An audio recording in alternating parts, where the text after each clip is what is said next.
ન બોલવામાં 9 ગુણ એટલે કે આપણી વાણી ઉપર સંયમ રાખો, એક ડેમ બાંધવો. જેમ પાણી છે એનો આપણે ડેમ બાંધીએ, ન બોલવામાં 9 ગુણ, બરાબર ડેમ બાંધીએ કે સંયમ રાખીએ. અને પછી પોલેના બોર વેચાય એટલે ડેમમાંથી જેમ જોઈએ એમ પાણી વાપરવું. એટલે જેટલું યોગ્ય હોય એટલું પાણી વાપરવું આપણે, એમ જેટલું યોગ્ય હોય એટલું આપણે બોલવું. કદમ એક જ મુકાય છે, દિશા બદલાઈ જાય છે. કદમ એક જ મુકાય છે, દિશા બદલાઈ જાય છે. આંકડો એક જ મુકાય છે, દાખલો બદલાઈ જાય છે. પુષ્પ એક જ ખીલે છે, વાતાવરણ બદલાઈ જાય છે. એમ સ્મિત એક વ્યક્તિનું મળે, આખો જીવન બદલાઈ જાય છે. એમ શબ્દ એક જ બોલાય છે, પણ એના દ્વારા અર્થ ફરી જાય છે. શબ્દ બોલતા પહેલા બહુ જ વિચાર કરવો. જેમ કાતરથી કોઈક તમે કાપડને કાપો તો સોયથી સાંધી શકાય, પણ જીભથી કોઈકને તમે કાપી નાખો, કોઈ એને સાંધી શકતા હોતા નથી. મન જેનું તૂટી જાય એ કોઈ દિવસ સંધાતું નથી. એટલે બરાબર યાદ રાખજો. જો આંખ કેટલી છે? 2. કામ શું છે? 1. જોવાનું કામ કરે. આંખ 2, કામ 1, જોવાનું. કાન કેટલા છે? 2. કામ શું કરે? સાંભળવાનું. એક જ કામ. નસકોરા કેટલા છે? 2. કામ શું કરે? સૂંઘવાનું. 2 આંખ, 2 કાન, 2 નસકોરા, ત્રણેયના કામ એક જ છે. અને જીભ એક છે, કામ 2 કરે. એક સ્વાદનું કરે અને બીજું વાદનું કરે. એક સ્વાદ લઈએ છીએ ને જીભ દ્વારા, બીજું વાદ વિવાદ આપણે કરીએ છીએ. જો સ્વાદમાં ધ્યાન ન રાખીએ તો પેટ બગડે, અને વાદમાં ધ્યાન ન રાખીએ તો સંબંધો બગડે. એટલે જીભ એક હોવા છતાં કામ 2 કરે છે. એમ આપણે આપણા જીવનની અંદર બોલવામાં પણ ધ્યાન રાખો અને સ્વાદની અંદર પણ ધ્યાન રાખવા. 2 જીભનું કામ રહેલું છે. એટલે આ જીભને બરાબર રીતે આપણે સાચવવી. હિટલર જર્મનીનો એક જ ખાલી શબ્દ એને સાંભળ્યો, એમાંથી એને 60 લાખ યહૂદીઓની કત્લે આમ કરી નાખી. અરે તમે જો દુર્યોધન, દ્રૌપદીએ શું કહ્યું દુર્યોધનને? કે અંધના તો અંધ જ હોય ને. હું મહાભારતની કથા નથી કહેવાનો તમને, તમે જાણો છો. એટલે કે અંધના તો અંધ જ હોય ને. આ સાચું સ્ટેટમેન્ટ છે? જેના માતા પિતા અંધ હોય, એનો દીકરો અંધ જ હોય? દ્રૌપદીએ ખોટું સ્ટેટમેન્ટ આપ્યું અને દુર્યોધનને હાડો હાડ લાગી ગયો. અને એ વખતે દુર્યોધને નક્કી કર્યો કે આ દ્રૌપદીને મારી જાંઘ ઉપર બેસાડી અને હું આ જંપીશ. ત્યાં મહાભારતના યુદ્ધના મંડાણા. જો દ્રૌપદી એક વચન ન બોલ્યા હોત, અંધના તો અંધ, તો આ હિન્દુસ્તાનની અંદર 48 લાખ લોકો બચી જાત. 18 અક્ષોહિણી સેના મહાભારતના યુદ્ધની અંદર નાશ પામે છે, જેમાં 48 લાખ લોકો મર્યા. તમે જુઓ કેટલી તાકાત રહેલી છે આ શબ્દની અંદર. સ્વામી વિવેકાનંદ 1893માં શિકાગોની અંદર વર્લ્ડ કોન્ફરન્સની અંદર ગયેલા, અને જેની ઉંમર 29 વર્ષનો એક નવયુવાન હિન્દુસ્તાનનો સાધો અમેરિકાની ધરતી પર પહેલી વખત ઉતરેલા. અને આમ સ્ટ્રીટમાં જતા હતા. એક યુવાન સ્વામી વિવેકાનંદને જુએ છે અને એકદમ આમ હસવા લાગ્યો.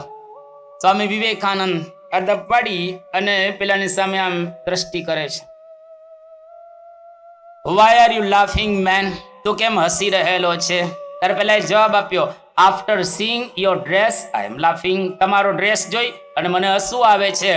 એ વખતે સ્વામી વિવેકાનંદ, જે એક હિન્દુસ્તાનનો સાધુ, રામકૃષ્ણ પરમહંસના શિષ્ય, પેલા યુવાનને કહે છે, યુવાનને જગાડી દેવી વાણી બોલે છે કે look, in your country tailor makes man perfect, in our country character makes man perfect. તમને તમારા દેશની અંદર દરજીઓ મહાન બનાવે છે, અને હું એક એવા હિન્દુસ્તાન દેશમાંથી આવું છું જ્યાં અમારે ત્યાં કપડાની કોઈ કિંમત નથી, કાળજાની કિંમત છે.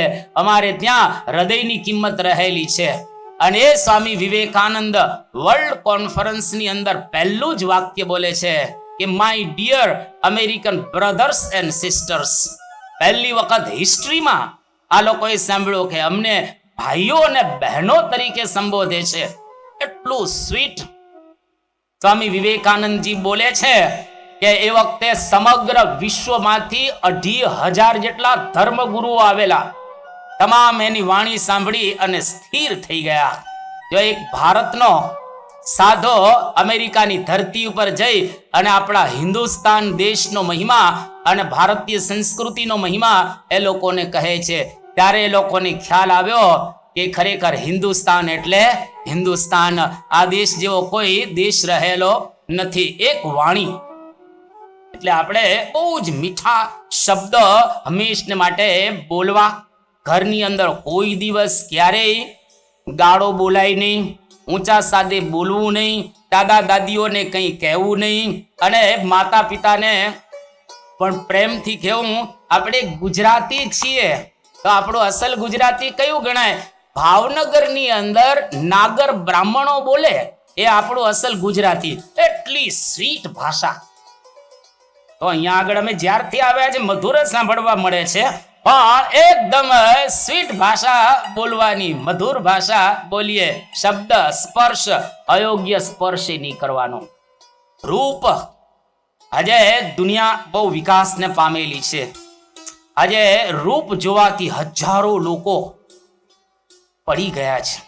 આપણે ત્યાં હજારો એવા દ્રષ્ટાંતો રહેલા. Arguments out of a pretty mouth are અનઆન્સરેબલ.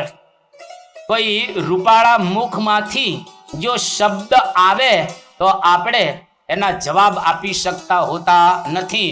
એટલે રૂપની અંદર પણ આસક્ત ન થવું. શબ્દ, સ્પર્શ અને રૂપ.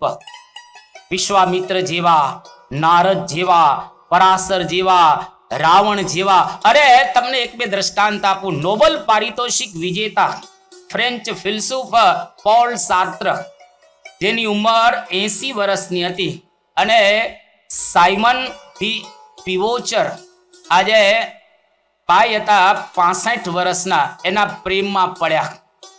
અને ફિલોસોફર, એને ઘણું સહન કરવું પડ્યું. બહુ જ એની જે કીર્તિ હતી એ નીચે આવી ગઈ. એટલે રૂપની અંદર પણ આપણે ખ્યાલ રાખવો. ઇંગ્લેન્ડના રાજા એડવર્ડ, જે આપણે કહીએ એ 8મા, એ વોલિસ સિમ્પસન, એના રૂપની અંદર આસક્ત થાય છે. ઇંગ્લેન્ડની ગાદીનો પણ એ ત્યાગ કરી દે છે રૂપની અંદર. એટલે ભલભલાને આ વિષય ધ્યાન કરતો હોય છે. મહાન તત્વચિંતક આપણે કહીએ પ્લેટો, દુનિયાનો બહુ મોટો તત્વચિંતક કહેવાય.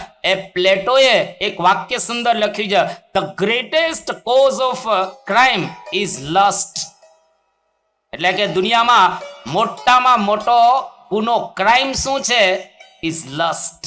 એટલે કે સ્ત્રીને પુરુષ પ્રત્યે અને પુરુષને સ્ત્રી પ્રત્યે જે પ્રકારનું ખેંચાણ રહેલું છે એને લઈ અને આ ઘણા બધા ક્રાઇમ થઈ રહેલા છે. એટલે એ પણ ધ્યાન રાખવું. રૂપની અંદર આસક્તિને રાખવાની. અને છેલ્લે રસ અને ગંધ. રસ એટલે આપણે જમતા હોઈએ છીએ, ખાવા પીવામાં પણ વિવેક રાખવો. ન જોઈતા પદાર્થો કોઈ દિવસ ખાવા પીવા નહીં. અને તમને ખાસ મારે વિનંતી કરવી છે, કેટલાય એવા લોકો થયા. આપણે ત્યાં કૃષ્ણ મેનન, ભારતના ભૂતપૂર્વ સંરક્ષણ મંત્રી હતા. એ કૃષ્ણ મેનન એટલા